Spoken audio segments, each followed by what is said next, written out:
Welcome back everyone, welcome to civil services study. Test number 96 पर आ जाइए। UPSC civil services prelims के लिए इस टेस्ट सीरीज़ की प्लेलिस्ट का लिंक आपको डिस्क्रिप्शन बॉक्स में मिल जाएगा। चलिए स्टार्ट करते हैं। अभी भी समय है 2 से 3 दिन का, जिसको भी फॉर्म भरना है वो फॉर्म भर सकता है। चलिए तो क्वेश्चन नंबर 1 पर आ जाइए। निम्नलिखित में से कौन से पीने के पानी में पाई जाने वाली भारी धातुएँ हैं जो हमारे शरीर पर गंभीर स्वास्थ्य समस्याएं उत्पन्न कर सकती हैं? बताइए। लेड, जिसको बोलते हैं सीसा, ठीक है, पीबी से निरूपित करते हैं इसको। पारा, पारा भी है, मरकरी, आर्सेनिक भी है, कैडमियम भी है। सारे के सारे हैं 1 2 3 4। तो पीने के पानी में पाए जाने वाली भारी धातुएं, लेड यानी सीसा हो गया, पारा, ठीक है, मिनी माता विषाक्तता फैलाता है। आर्सेनिक हो गया, कैडमियम हमारे शरीर में जो है संचयन होकर गंभीर स्वास्थ्य समस्याएं उत्पन्न कर सकते हैं।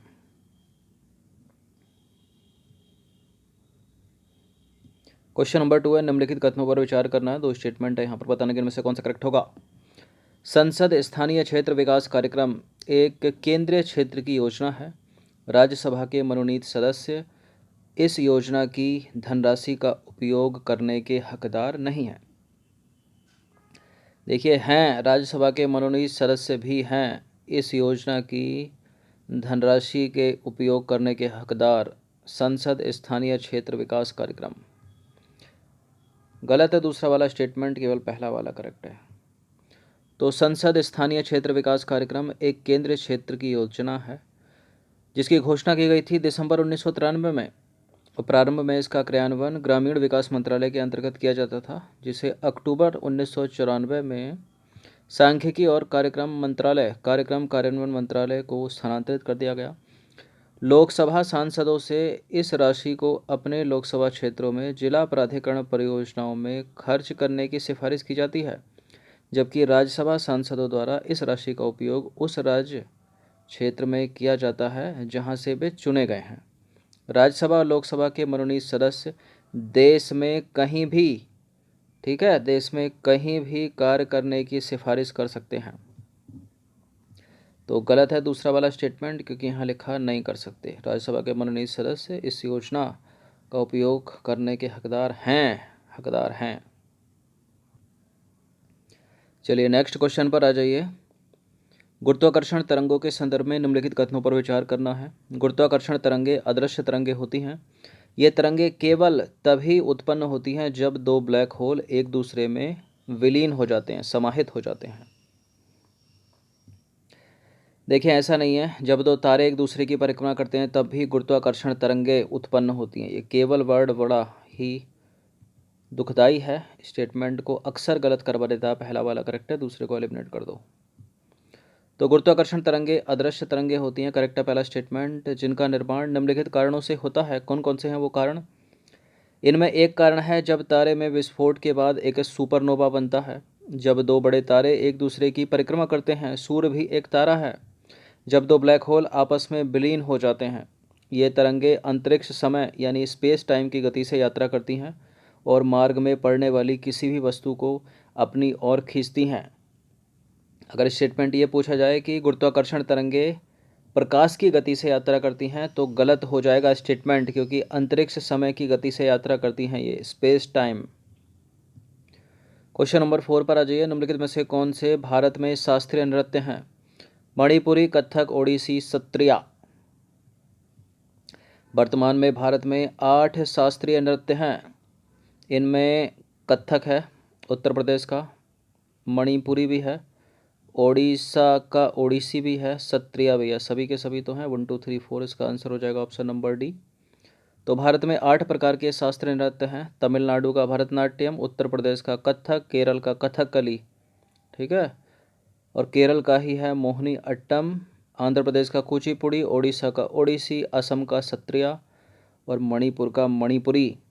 कुछ इम्पोर्टेंट है, अभी हाल ही में जो है प्रसिद्ध कथकली नर्तक गुरु चेमनचेरी कुन्ही रमण नायर का निधन हो गया है, ठीक है। केरल के कोझिकोड में 195 वर्ष के थे वो। क्वेश्चन नंबर 5 पर आ जाइए। चर्चा में रहा प्रोजेक्ट रीहैब निम्नलिखित में से किससे संबंधित है? मानव आवासों में बाघों के हमले को कम करना, मानव आवासों में हाथियों के हमले को कम करना, मानव आवासों में बंदरों के हमले को कम करना, या मानव आवासों में टिड्डियों के हमले को कम करना? बताइए। इस तरह के स्टेटमेंट को पढ़ते हुए लगता है कि कुछ भी आंसर हो सकता है, चारों के चारों एकदम करेक्ट हैं अपनी जगह पर, लेकिन सही उत्तर क्या है? सही उत्तर क्या है? सही उत्तर है मानव आवासों में हाथियों के हमले को कम करना। तो प्रोजेक्ट रिहैब को हाल ही में कर्नाटक में शुरू किया गया है। क्या मतलब है इसका? मधुमक्खियों का उपयोग करके हाथी मानव हमलों को कम करना। देखिए, जो मानव हाथी संघर्ष को कम करने के लिए जंगल और गांव की सीमा पर मधुमक्खियों के बक्से को स्थापित करने पर जोर देता है। यह मानव बस्तियों में हाथियों के हमले को विफल करने के लिए मधुमक्खियों द्वारा निर्मित एक बाढ़ संबंधी कार्यक्रम है। मधुमक्खियों के बक्सों के माध्यम से हाथियों को नुकसान पहुंचाए बिना उन्हें रोका जा सकेगा। यह खाई खोदने, ठीक है, खाई खोदने, बाड़ बनाने जैसे विभिन्न अन्य उपायों की तुलना में अत्यधिक लागत प्रभावी होगा। हाथियों के लिए खोदी जाती है ना। क्वेश्चन नंबर 6 पर आ जाइए। निम्नलिखित कथनों पर विचार करना है, दो स्टेटमेंट के साथ बताइए कौन सा करेक्ट होगा। उपभोक्ता मूल्य सूचकांक को राष्ट्रीय सांख्यिकी कार्यालय द्वारा जारी किया जाता है। औद्योगिक श्रमिकों के लिए उपभोक्ता मूल्य सूचकांक यानी सीपीआई श्रम और रोजगार मंत्रालय के श्रम ब्यूरो द्वारा संकलित किया जाता है क्या? बिल्कुल ये करेक्ट है, दोनों के दोनों स्टेटमेंट, सी है इसका आंसर।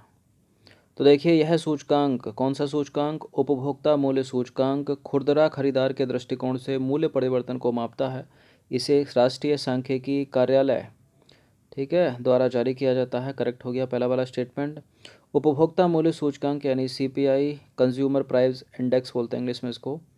सीपीआई के तहत भारतीय उपभोक्ताओं द्वारा खरीदे जाने वाली वस्तुओं और सेवाओं जैसे कि खाद्य, चिकित्सा देखभाल, शिक्षा, इलेक्ट्रॉनिक उत्पाद आदि की कीमत में परिवर्तन की गणना करता है। उपभोक्ता मूल्य सूचकांक के तहत खाद्य एवं पेय पदार्थ, ईंधन एवं प्रकाश, आवास और कपड़े, बिस्तर एवं जूते सहित कई उपसमूह शामिल हैं। देखिए, बात करें सीपीआई की उपभोक्ता मूल्य सूचकांक की, तो निम्नलिखित 4 प्रकार का होता है ये। औद्योगिक श्रमिकों के लिए उपभोक्ता मूल्य सूचकांक, कृषि मजदूर के लिए उपभोक्ता मूल्य सूचकांक, ग्रामीण मजदूर के लिए उपभोक्ता मूल्य सूचकांक और उपभोक्ता मूल्य सूचकांक ग्रामीण या शहरी या संयुक्त।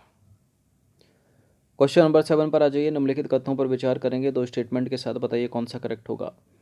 भारत के हथियारों का आयात वर्ष 2011 से 15 की तुलना में, ठीक है, 16 से 20 की अवधि में बढ़ा है।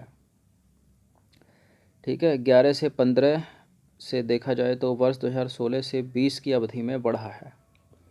भारत का वर्ष 2016 से 2020 की अवधि में संयुक्त राज्य अमेरिका सबसे बड़ा आपूर्तिकर्ता रहा। भारत को, देखिए, संयुक्त राज्य अमेरिका नहीं रहा बल्कि रूस हथियारों का सबसे बड़ा आपूर्तिकर्ता रहा है पिछले 4 वर्षों में। ठीक है, तो गलत है दूसरा वाला स्टेटमेंट। पहला वाला स्टेटमेंट भी गलत है क्योंकि 2016 से 20 के दौरान हमने हथियार कम खरीदे हैं, 11-15 में ज़्यादा खरीदे थे, तो कोई भी सत्य नहीं है, डी है इसका आंसर। तो वैश्विक संस्था Stockholm International Peace Research Institute द्वारा जारी रिपोर्ट क्या कहती है? भारत में हथियार आयात में वर्ष 2011 से 15 और वर्ष 2016 से 20 के बीच 1/3 की कमी आई है, लगभग 33% की कमी आई है। रूस दोनों ही अवधि में 2011 से देख लो 15 के बीच में और 16 से देख लो 20 के बीच में भारत का सबसे बड़ा हथियार आपूर्तिकर्ता देश है। भारत को हथियारों के आयात में रूस की हिस्सेदारी जबकि देखा जाए तो 70% से गिरकर 49% हो गई है। ठीक है, लेकिन अभी भी सबसे बड़ा आपूर्तिकर्ता रूस ही बना हुआ है।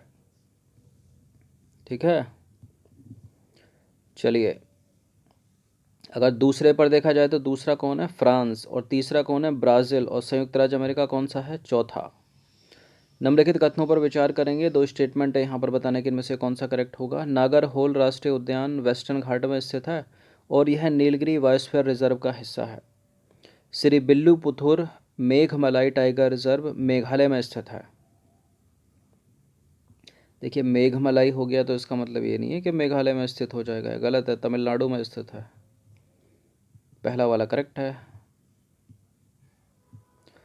तो नागरहोल राष्ट्रीय उद्यान को राजीव गांधी राष्ट्रीय उद्यान के रूप में भी जाना जाता है। नागरहोल राष्ट्रीय उद्यान वेस्टर्न घाट में स्थित है और नीलगिरी बायोस्फीयर रिजर्व का हिस्सा है। आपको पता होगा नीलगिरी बायोस्फीयर रिजर्व भारत का पहला बायोस्फीयर रिजर्व है।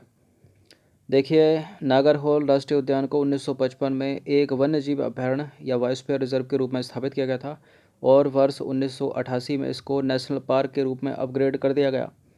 वर्ष 1999 में यानी 10 वर्षों के बाद प्रोजेक्ट टाइगर के तहत इसे भारत के 37वें टाइगर रिजर्व के रूप में घोषित किया गया था। वर्तमान में भारत में 51 टाइगर रिजर्व हैं। कितने? 51 टाइगर रिजर्व हैं और इस सूची में वर्ष 2021 में जोड़ा गया नवीनतम रिजर्व या टाइगर रिजर्व है तमिलनाडु का श्री विल्लीपुथुर मेघमलाई टाइगर रिजर्व। और यूपीएससी के फेवरेट होते हैं इस तरह के क्वेश्चन, तुरंत लपक के पकड़ती है और नई सिविल सेवा परीक्षा की प्रारंभिक परीक्षा में इसको ऐड कर देती है। ठीक है, तो श्री विल्लीपुथुर मेघमलाई टाइगर रिजर्व याद रखना तमिलनाडु में स्थित है। क्वेश्चन नंबर 9 पर आ जाइए। निम्नलिखित में से कौन सी नदी नागरहोल और बांदीपुर राष्ट्रीय उद्यान के बीच एक सीमा बनाती है? कौन सी है बताइए? भरतपूजा, काबिनी, नागरहोल नदी या कावेरी नदी? नागरहोल और बांदीपुर के बीच ये कर्नाटक के दोनों नेशनल पार्क हैं। कौन सी नदी सीमा बनाती है? काबिनी नदी, ऑप्शन नंबर बी। तो नागरहोल नदी नागरहोल राष्ट्रीय उद्यान से होकर बहती है, जो काबिनी नदी में जाकर मिलती है। जो काबिनी नदी है वो नागरहोल और बांदीपुर राष्ट्रीय उद्यान के बीच एक सीमा बनाती है। क्वेश्चन नंबर 10 पर आ जाइए। हाल ही में भारत और बांग्लादेश के बीच मैत्री सेतु पुल का उद्घाटन किया गया है। इसके संदर्भ में निम्नलिखित कथनों पर विचार करना है। दो स्टेटमेंट है, बताना कि इनमें से कौन सा करेक्ट होगा। मैत्री सेतु पुल फैनी रिवर पर बनाया गया है, जो भारत के त्रिपुरा और बांग्लादेश के बीच स्थित है। ठीक है, जो त्रिपुरा और बांग्लादेश में भारतीय सीमा के बीच स्थित है। क्वेश्चन नंबर 2 पर स्टेटमेंट 2 है, यह पुल जो है वो 1.9 किलोमीटर लंबा है, जो भारत में सबरूम को बांग्लादेश के रामगढ़ से जोड़ेगा। सबरूम कहाँ पर है? त्रिपुरा में। ठीक है, रामगढ़ कहाँ पे है? बांग्लादेश में। करेक्ट है दोनों के दोनों स्टेटमेंट। इतना ही लंबा है 1.9 किलोमीटर, लगभग 2 किलोमीटर हो गया देखा जाए तो। सी है इसका आंसर। तो हाल ही में पीएम मोदी ने एक वीडियो कॉन्फ्रेंसिंग के माध्यम से भारत और बांग्लादेश के बीच मैत्री सेतु पुल का उद्घाटन किया है, ताकि दोनों देशों के बीच विशेष रूप से भारत के उत्तर पूर्वी क्षेत्र के साथ संपर्क को मजबूत किया जा सके। यह मैत्री पुल त्रिपुरा को बांग्लादेश के चटगांव बंदरगाह तक पहुंच के साथ त्रिपुरा के गेटवे ऑफ नॉर्थ ईस्ट भी बनाएगा। ठीक है, त्रिपुरा को क्या बनाएगा? ये गेटवे ऑफ नॉर्थ ईस्ट भी बना देगा ये मैत्री पुल, जो कि सबरूम से सिर्फ 80 किलोमीटर दूर है। मैत्री सेतु पुल फैनी नदी पर बनाया गया है, फैनी रिवर पर बनाया गया है, जो त्रिपुरा और बांग्लादेश में भारतीय सीमा के बीच बहती है। तो ऐसा नहीं है कि यूपीएससी केवल मैत्री सेतु से उठाकर प्रश्न कर ले, वो फैनी रिवर से भी पूछ सकती है सीधे सीधे कि कहाँ बहती है ये। ठीक है, त्रिपुरा और बांग्लादेश में भारतीय सीमा के बीच बहती है। मैत्री सेतु पुल की बात करें तो 1.9 किलोमीटर लंबा यह पुल है, जो भारत में सबरूम को बांग्लादेश के रामगढ़ से जोड़ेगा। तो ये 10 प्रश्न थे, इनकी प्रैक्टिस एक बार कर लीजिएगा। इस पूरी की पूरी टेस्ट सीरीज़ की प्लेलिस्ट का लिंक आपको डिस्क्रिप्शन बॉक्स में मिल जाएगा, वहाँ पर आप टेस्ट नंबर 1 से लेकर 96 तक पहुँच सकते हो। आज 22 मार्च हो गई है, 24 मार्च तक आप ये फॉर्म भर सकते हो यूपीएससी सिविल सर्विसेज का। ठीक है, धन्यवाद।